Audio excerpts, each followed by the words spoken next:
வாங்க இப்போ mutton cleaning பார்க்கலாம். மட்டனில் அங்கங்கே முடி இருக்கும், இல்லைன்னா அந்த கறி வெட்டுற இதுலேருந்து கட்டை இருக்கும். அதை மட்டும் நல்லா பார்த்து க்ளீன் பண்ணணும். கட்டை ஏதாவது இருக்கா, முடி ஏதாவது இருக்கா அப்படின்ற மாதிரி.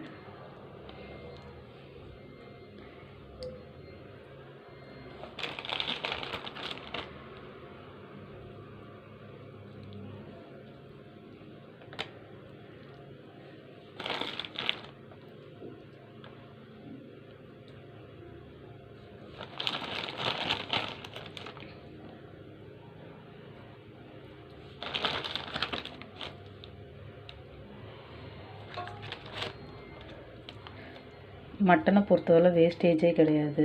தோலாக இருந்தாலும் சாப்பிட்லாம், கொழுப்பாக இருந்தால் பிடிக்கும்னா சாப்பிடுங்க, இல்லைன்னா கொழுப்பு எடுத்து வச்சுருங்க.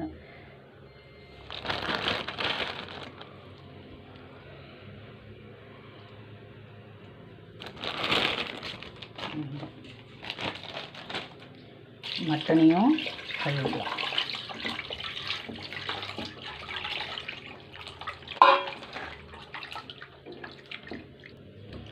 ரெண்டாவது வாட்டி தண்ணி ஊற்றி கழுவலாம்.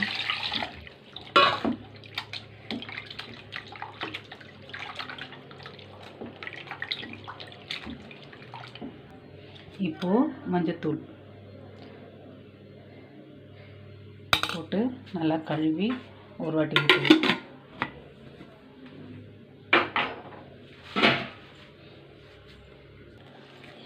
அவ்வளோதான். இதை நல்லா கலரிட்டு எல்லா இடமும் மஞ்சத்தூள் போடுற மாதிரி தண்ணி ஊற்றி எடுத்துட்டோன்னா க்ளீன் பண்ணி முடிஞ்சது. மட்டன் க்ளீன் பண்ணியாச்சு.